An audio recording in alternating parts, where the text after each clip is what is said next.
Good morning, my friend. I hope you're doing well. It is time for another Friday conversation.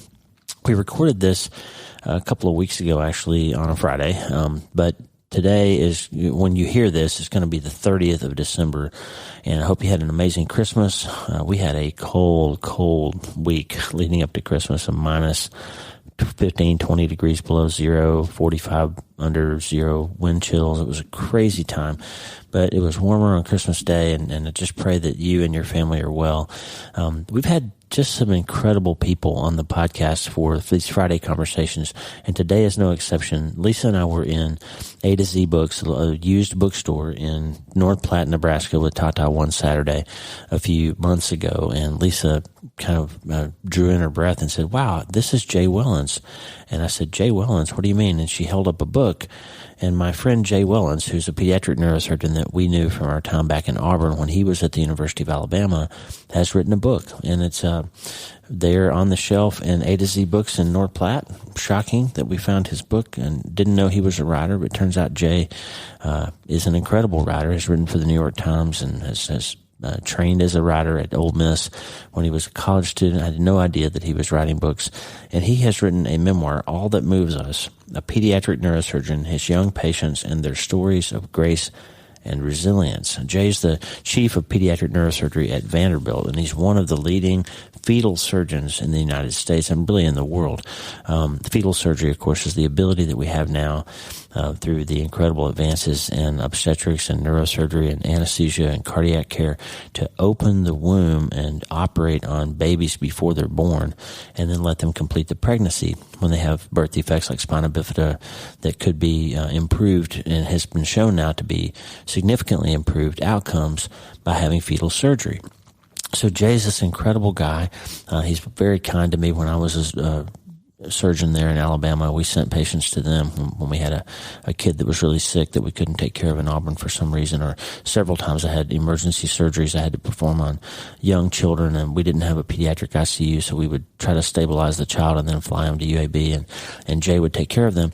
And he invited me down to Florida one year for the Alabama Neurosurgical Society meeting, and then later to Birmingham as an honored keynote speaker for the Galbraith Lecture at UAB, which was a huge honor for me. One of the highlights of my career, actually, getting to talk to the residents and the faculty there at UAB. And Jay's just been a good friend and a good colleague over the years, and we kind of lost touch. I moved to Wyoming and he moved to Tennessee and hadn't talked to him in years, and there I was reading his book, and it turns out to be an incredible story of what pediatric neurosurgery is and the sort of heroism of these young patients and their families and all they go through when they're facing neurological illness and nerve injuries and brain tumors. And Jay just did a wonderful job of showing the human side of this incredibly delicate profession that he's in. And it was an incredible honor to sit down and talk to Jay for 30 or 45 minutes, and I just can't wait to introduce you to him. We're going to give away 2 copies of his book. The first 2 listeners who write in, Lee at drleewarren.com, please, your name and your mailing address, and we will get you a copy of Jay's book. The publicist at Penguin has graciously agreed to send out a couple of books. So, and these go away really fast, friend. They usually within 30 or 45 minutes of the episode airing, they're gone. So get after it. If you are interested in Jay's book and you would like a free copy, get after it quickly when you hear this episode. Lee at Dr. Lee Warren is the email. Lee at drleewarren.com is the email. So I'm excited to introduce you to my friend Jay Wellons. He is an incredible guy, brilliant scholar, just a wonderful conversation, and I think it's going to bless you.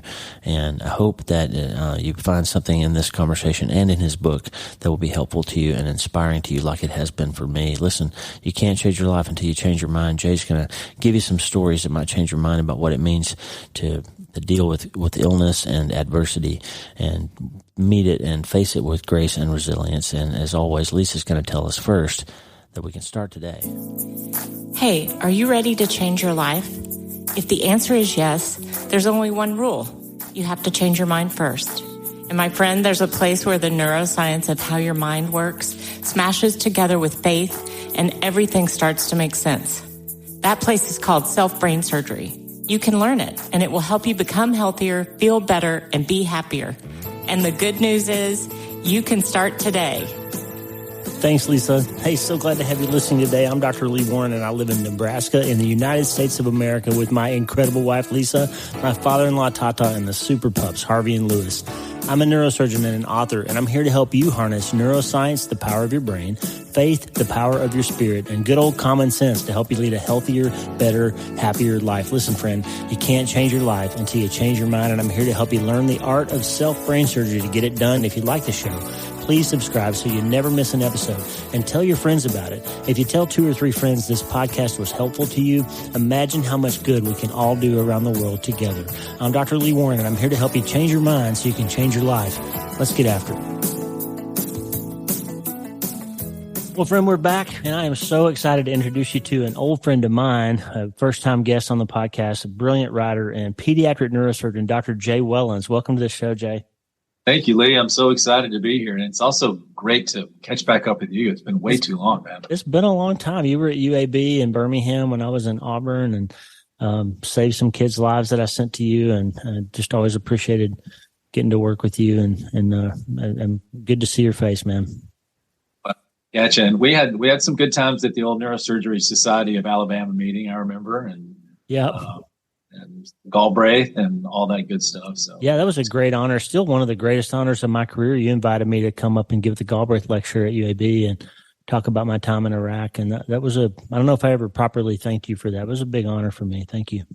Well, we should be thanking you because what you did then and the service that, all of our physician and medical personnel in the military. I mean, that's a huge deal. As you know, we'll talk about it. My dad was in the Air National Guard for many, many years. And that was an important part of his life, incredibly important. So, So thank you for coming and talking to us all those years. Yeah, that was awesome.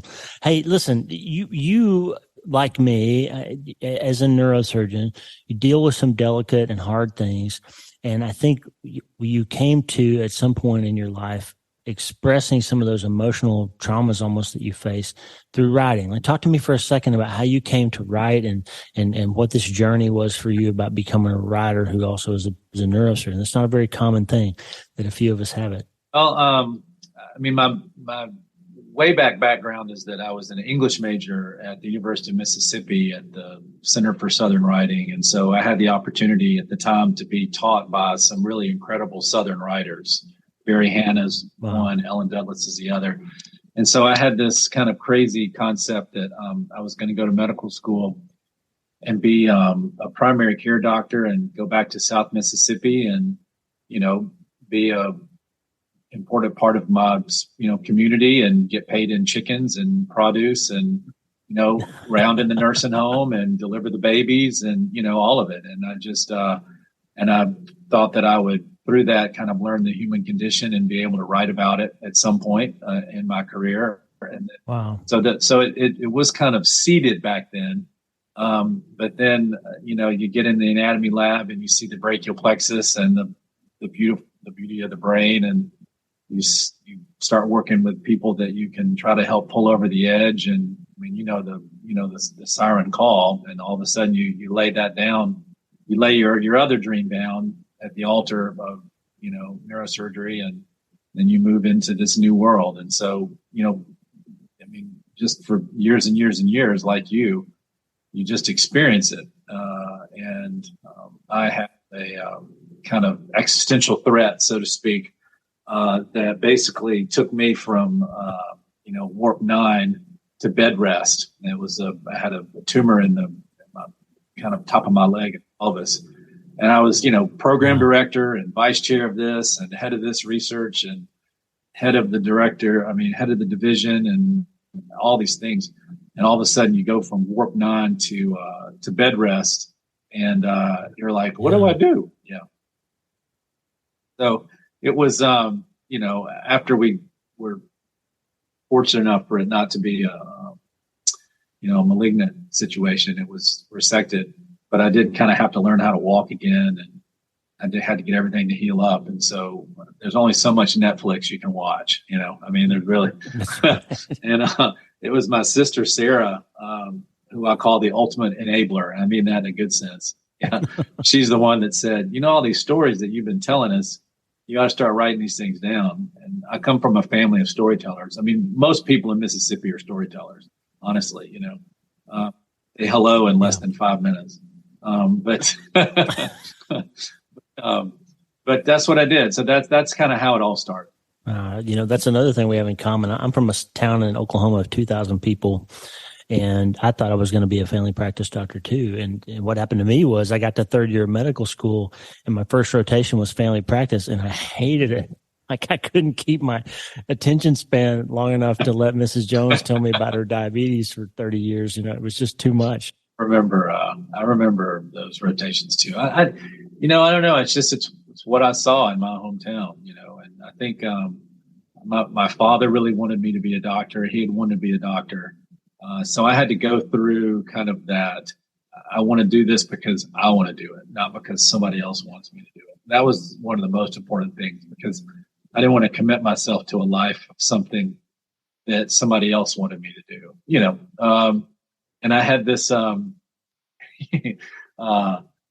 a tie-dye t-shirt wearing, Birkenstock wearing, long hair having junior in college, I decided that there were three basic states of man. There was the physical, the mental / educational, and the spiritual, and that there was something that catered to each of those three basic states of man. The physical was a physician, the mental / educational I kind of figured as a teacher, and then the spiritual was a priest. And so, I just felt like that being able to put myself I decided the physical. But what's really cool is that it ends up when you're, in academic medicine, is that not only are you able to help take care of people, but then you're also teaching is a big part of your, of your existences too. So believe it or not, I can't believe that I'm still quoting my 20-year-old self. If I'd have told my 20-year-old self that as a 53-year-old man, I'd be still quoting myself, it'd be like, no way, man. Yeah. Hopefully you'll be a lot smarter by then, dude. That's right. I neglected to give our listeners the name of the title of your book, All That Moved Us, a pediatric neurosurgeon, his young patients, and their stories of grace and resilience by Jay Wellons. I want to just tell you the story of how I came to even find out. Like I said, we've known each other a long time, but we haven't been in touch with each other for a while. And I was in A to Z bookstore in North Platte, Nebraska, which is a mostly used bookstore. Shout out to those guys. I think they listen to the podcast. And Lisa, my wife, said, "Hey, I think I know this guy. Isn't this the same Jay Wellons that we know?" And I was like, my goodness, it is. And so that's how we found out about your book. It was in A to Z bookstore in North Platte, Nebraska. Awesome. That's awesome. I love that. Well, I'm honored. So if anybody from A to Z is listening, I just want to thank you so much for having my book in your bookstore so that Lee and I can read it. We'll get you a signed copy if you guys are listening. And by the way, speaking of copies, so your publicist from Penguin Random House has graciously agreed to give 2 copies of the book away. The first 2 listeners that send me an email, lee@drleewarren.com, lee@drleewarren.com, tell me your name and your mailing address. The first 2 listeners that write in will get a copy from the publisher of Jay's book. It's tremendous. And I want to give you just a little overview of the book, because it's not just a bunch of stories about neurosurgery. That would be kind of boring unless you really were into neurosurgery. But it's a collection of stories that tell a story of grace and resilience and the power of healing and the power of faith. And Jay, you just did a wonderful job of weaving in your personal journey and your dad and the military and flying and all these things. And I'm going to read you 2 little short clips, and I just want to hear your take on kind of what you think when you hear your own words coming back at you. Yeah, great. Okay. Love it. Okay. So this is from the introduction. You said, "It is not a surprise that we are all fragile. None more so than the littlest among us. The dark and unknown that we all face make us more so. But life wants to live, and I have learned that we are also extraordinarily resilient. I most often feel that operating on them has had the effect of making me more essentially human, that as much as I have healed, I have been healed." Yeah, it's true. I mean, I'm just going through the cycle of, kind of how grief and joy are linked together so intricately, almost like inseparable twins, and it's the grief that comes around the diagnosis of a neurosurgical problem, or the fact that your child has a brain tumor, or your child has a head injury, or your child has an AVM or a blood vessel malformation. And then there's the joy that comes with, hopefully the recovery, the successful surgery. But, it's this conversation that you've had, that neurosurgeons have, that surgeons that deal with serious things have had with families. And you know that, and you hope and you pray that you want it to move from this conversation as they move through this whole process to this community that they have, and it's a community that I think is shown through their family, through their friends, and through what you can provide by caring for them. And, not just their neurosurgical issue, but their whole self too, as much as we're called to do that, which I think we are called to do that. So I personally, talk a little bit about my dad. I mean, he passed away when I was an intern, or between my intern and junior residency years. And, I would just kind of put my head back down in the work. And I think what I've really seen over the years is myself and the families of these folks that I've taken care of and these kids. And it's really taught me a lot about grief and a lot about how to manage grief. And that we are really, it's the children and it's also their families that are capable of this kind of resilience and grace. So I am really, really grateful for, the opportunity to help these people. But I've also really been helped. I mean, I also really have been healed in a lot of ways by doing this work. I know that you feel the same way. I mean, I don't want to put words in your mouth, but your most recent book, I've seen the end of you. I mean, I read that. And it's a terrific book. I mean, it is what we struggle with. It's the malignant brain tumor. It's the. Thank you. I know what I think is going to happen, but I want so desperately much for it not to be. You said something else towards the end of the book. In neurosurgery, we walk with our patients and learn profound lessons from them along the way. But the realization that we are all fragile, that our lives can turn in a moment, is a constant for all of us, regardless of our path in life. That's what you're getting at there. None of us are immune to these things that come along, are we? That's right. And, we can live an extremely good life. We can feel like that we've done our job to God and country. And at the end of the day, we're not immune from the diagnosis of a tumor or cancer or any of those things that affect the rest of us. And it's because, whatever your theological construct is or is not you personally, but, you in general, I think we're fallen. And, whether we're spiritually fallen, that's just how we are, or we're flawed as a species, however you want to think about it. We're just not immune to suffering. And, you can go deep into suffering, the concept of suffering to the Buddhist or the Christian mystics. And you can think about how, suffering is actually a way of learning, or suffering is a way of becoming stronger, or, however you want to think through it. But the reality of it is that suffering is a part of life. And it doesn't matter if we live this great life where we help a bunch of people, it can still happen to us or the people that we love. That's right. And we all have a responsibility to acknowledge that in others and help them through it, whether we're the surgeon or the patient. You tell some beautiful stories of how the patients have helped you and it helped you heal in different ways. And I just think it's, whether you're a plumber or a brain surgeon or whatever you do, you have a responsibility to the guy next to you when we're hurting. And you just told some beautiful stories like that. I did have this one particular patient named Hannah, and Hannah had a tumor in her basal ganglia. And she nicknamed it Little Devil. And so, and she, had some difficulties after surgery, and she's gradually gotten over it. And she's, an amazing young woman, just graduated from college. But when I was going through my own issue, I also decided, based on what Hannah did, I decided to nickname my own tumor. And I nicknamed it Wormwood, after the character in Screw Tape Letters. In the Screw Tape Letters. Because Wormwood's job was to bring about the fall of mankind. And I was like, Wormwood is not going to win. I love that. That's great. that was all because of Hannah. Yeah. Amazing. We all have that one patient that stands out that was because of their humor, their personality, or whatever. We remember something. I just picked up a pizza earlier today. I went to get lunch for me and my father-in-law. Lisa's out of town shopping and getting things for the kids for Christmas. And I went to pick up a pizza, and the woman there I didn't recognize from the restaurant. And she said, "You're Dr. Warren." And I said, "Yeah." And she said, "You did my neck surgery 2 years ago. And I done so great." I'm glad she didn't say like, "I can't move my arms," or, so you see somebody out in public and you don't first recognize them. But it was just amazing to think about in this small town, like how we just all relate to one another. And it's not in the operating room, it's in the pizza shop, Yeah. Yeah.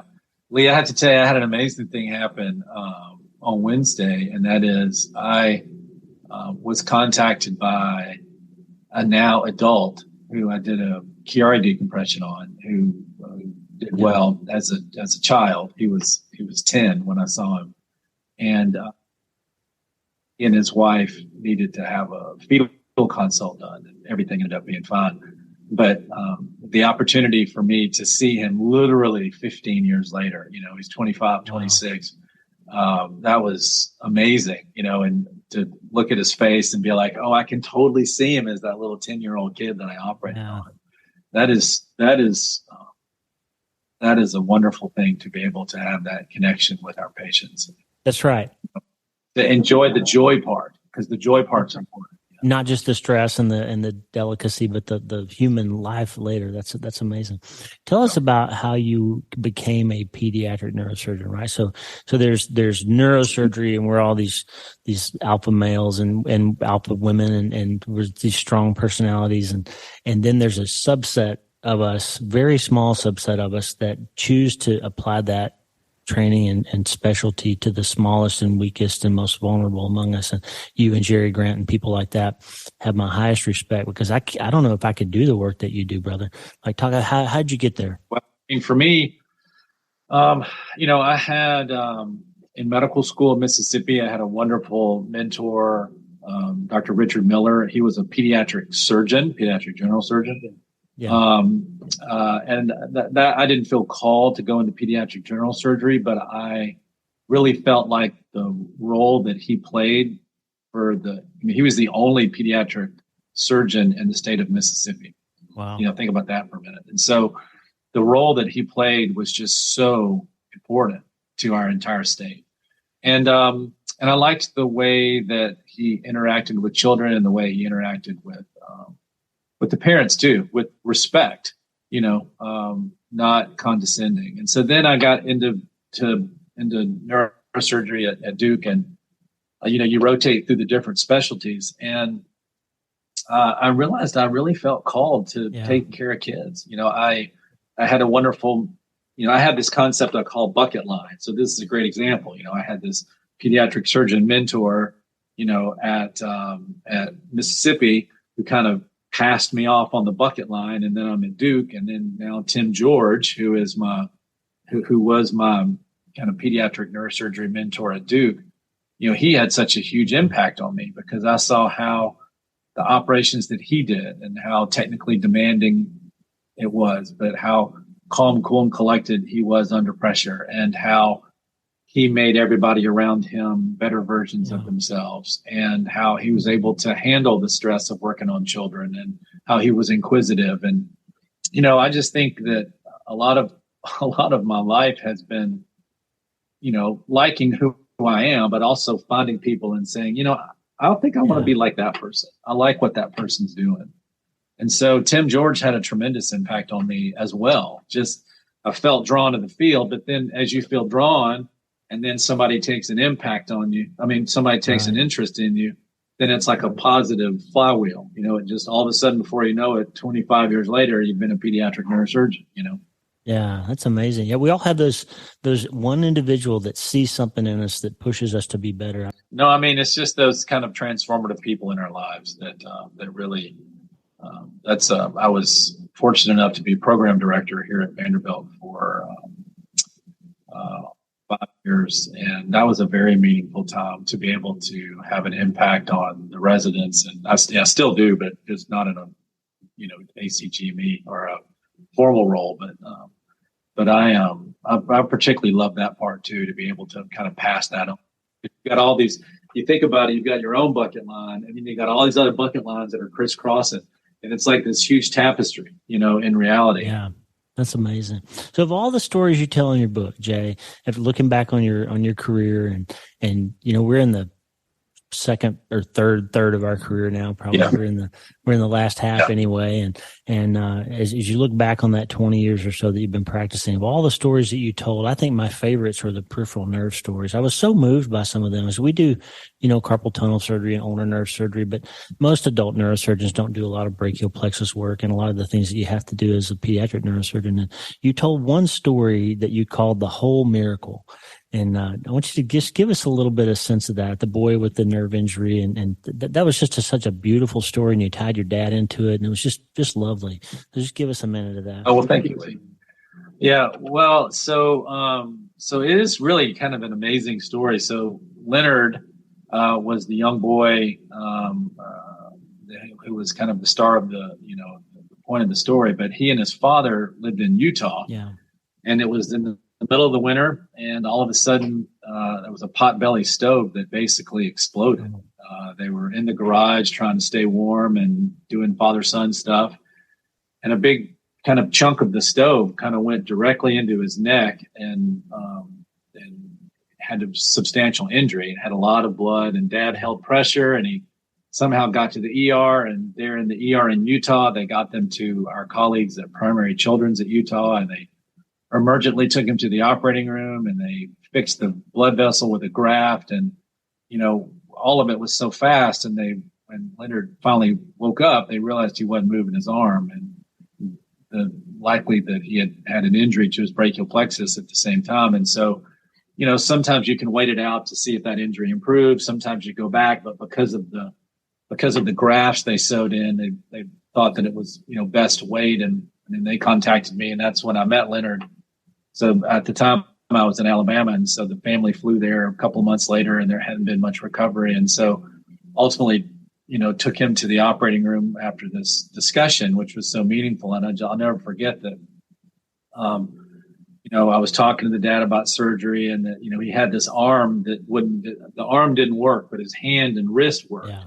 But he couldn't bend his elbow, and he couldn't bring his shoulder arch. So he just kind of had this useless hand. And I said, the goal of this surgery is for us to be able to get his hand up to his mouth, because if he can do that, then it's a useful hand, and then he can play a sport, and then he can hold a job, and he can be a meaningful member of society if we can just get this reanimated arm. And, and his family had an important theologic construct for them. And they were talking about, having faith that it was going to happen. And ultimately, at the end of the day, the dad looked at Leonard and said, it's your arm. What do you want? What do you think? And I'll never forget that Leonard, he reached around his dad with his good arm, and he grabbed his other arm and he pulled it up over his dad, and he whispered into his dad's ear. And his dad said, Leonard wants the whole miracle.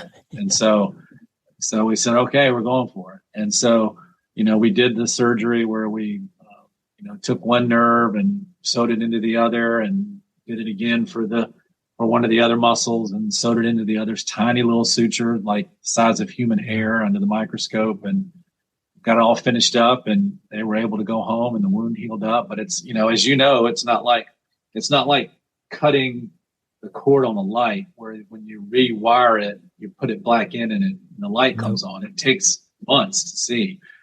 And so at about the 5-month mark or something, Leonard came back, and I walked in the room, and I said, "How you doing?" And it was his right arm, and he held his left arm up, and I was like, "Come on, Leonard, you got to do this. Hold up the other arm." And he held it up. He held both of them up like a touchdown. Wow. And I was like, "Oh my gosh!" But then he saluted.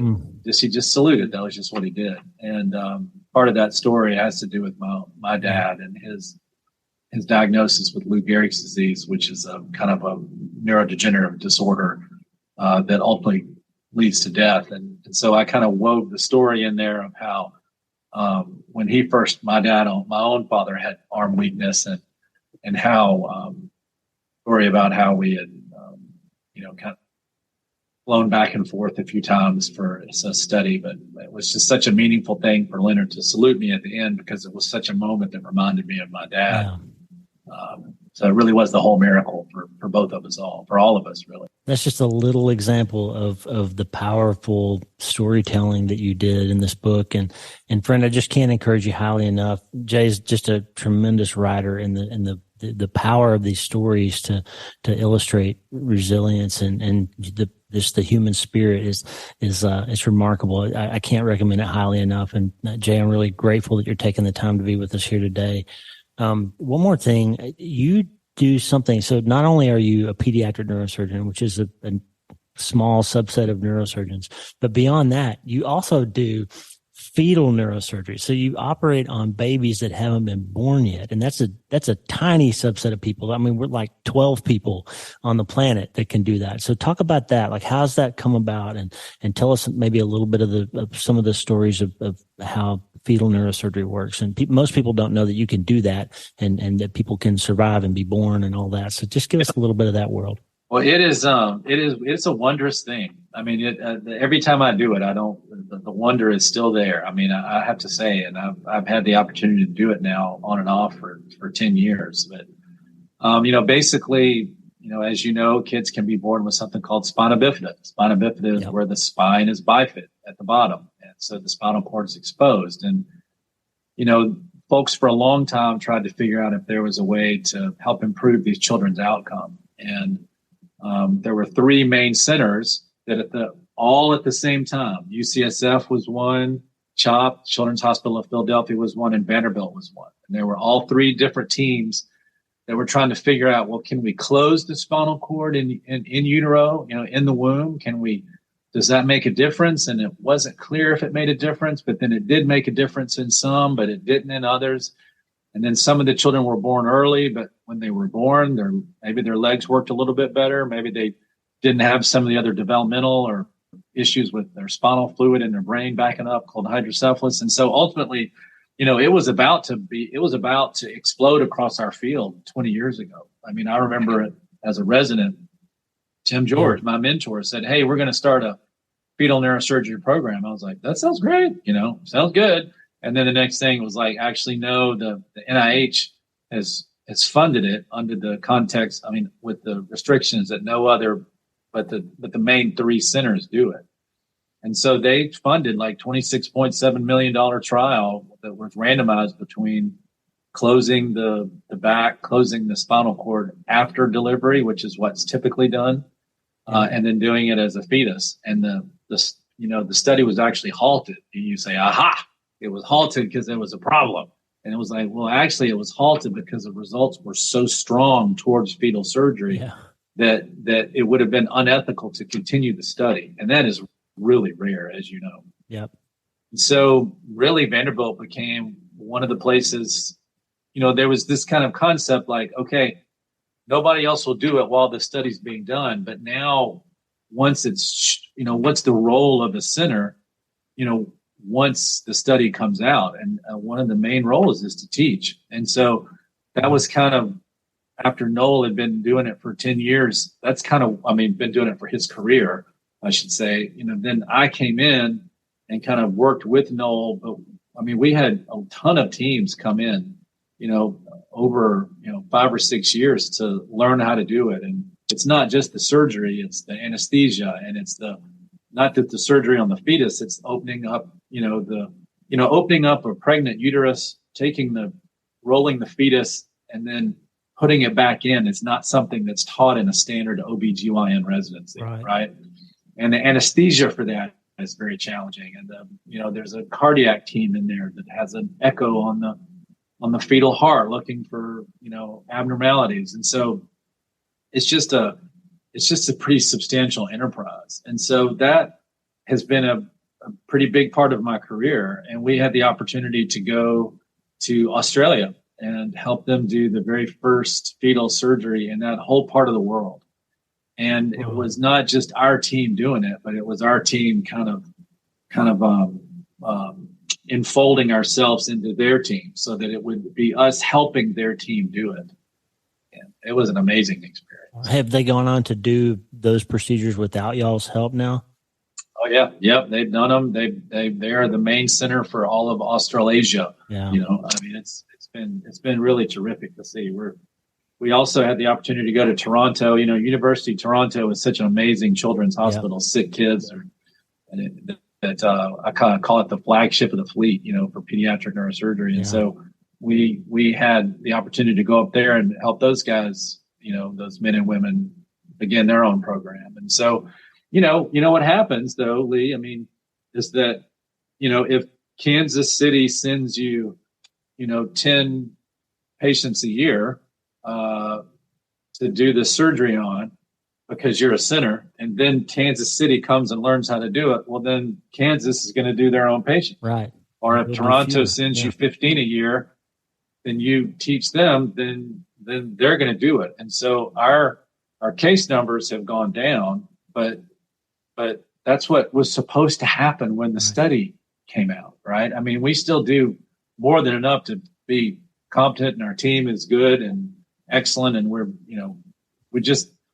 to me, it was really important to maintain, even though I wasn't there for that kind of handshake agreement, it was very much implied that this wasn't going to be a situation where only 3 places were going to be able to do it. We want to be able to teach other centers to do it because it has such a positive impact on the fetus and on the ultimate child that it's important from a public health standpoint that it's offered to people. And it's more than that. It's the same reason we built Brain and Spine in North Platte, Nebraska. It's people do better when they can be cared for close to home and when their families are around them. And it's a brilliant and I think honoring of our oath and our profession in general that you're viewing it that way. It's your numbers are getting smaller, but the overall problem is getting better across the world. Yeah. Yep. It's been an important part of my career for the last few years, for sure. So are you going to keep writing? Are you still writing?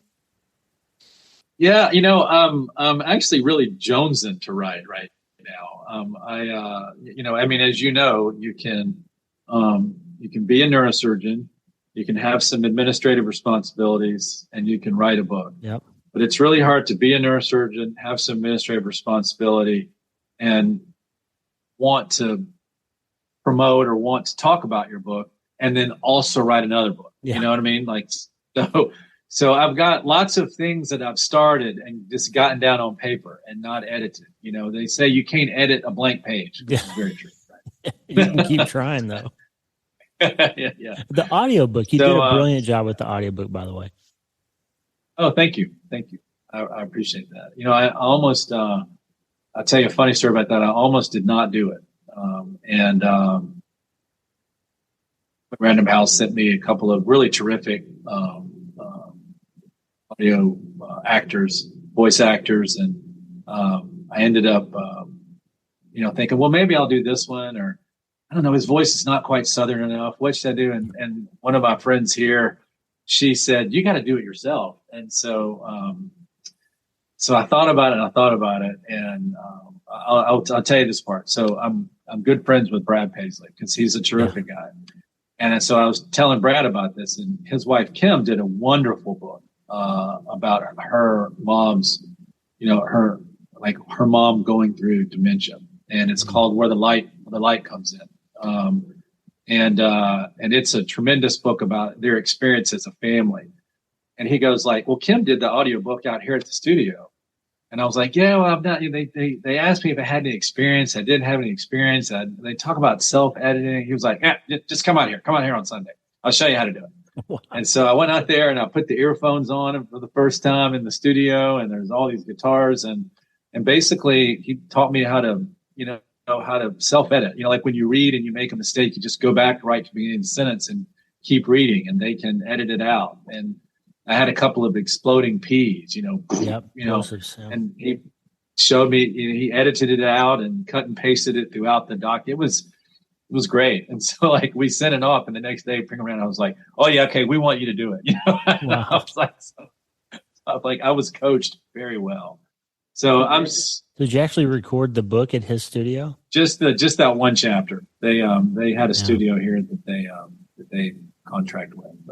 Blackbird Studio. Wow, you did a great job. And that's actually really hard to do. I mean, I didn't do my first book and I regretted it. And our son died when that book was getting ready to be recorded and I just couldn't do it. And then every time I listened to the audiobook, I was like, he didn't say that right. He didn't pronounce that name right. It drives me crazy. So, when the second book came, they said, hey, you ought to do it yourself this time. And that's right. Your own voice added so much to the story, Jay. And you've got a great radio voice, and you just did a nice job. So, friend, I can encourage you highly to listen to the audiobook. It adds so much life to Jay's stories, and you ought to get it. And I'm a person who reads on paper, but I love to listen to, so I actually bought both. So, thank you. I'm a fan. Thank you. Well, this is my shilling for traditional medicine, organic throat coat tea. Helped me do the audiobook. It's a commercial right there. With slippery elm, whatever That's is. beautiful. It keeps you awake all night and you can read. Yeah. That's right. That's right. Well, listen, I promised you 30 to 45 minutes. We're right up against it. I wanted to take a minute to introduce you to, we got listeners in 75 countries, and some of these folks will be blessed by your story. And we are going to give away 2 books, Lee at drleewarren.com. If you want a copy, first 2 that write in with your name and mailing address. It's amazing how often I get emails that say, I'd like a copy. Where do I send it? I need to know where you are. So thank you, Jay, and keep writing, keep doing this amazing transformative work. And I appreciate the time that you spent with us today. Love being here, and it's really been great to connect with you again too, Lisa. Thank you. Hey, thanks for listening. Please subscribe to the show so you automatically get every episode. And if you like the show, you'll love my weekly letter. Check out my writing at drleewarren.substack.com, drleewarren.substack.com. Get the free newsletter every week for my best prescriptions for becoming healthier, feeling better, and being happier through the power of faith and neuroscience smashing together via self-brain surgery. drleewarren.substack.com. And if you need prayer, go to the prayer wall at wleewarrenmd.com/prayer. The theme music for the show is Make Us One by Tommy Walker, graciously provided for free by the great folks over at TommyWalkerMinistries.org. Check it out and consider supporting them. TommyWalkerMinistries.org. Remember, you can't change your life until you change your mind. And the good news is you can start today. I'm Dr. Lee Warren. I'll talk to you soon. God bless you, friend. Have a great day.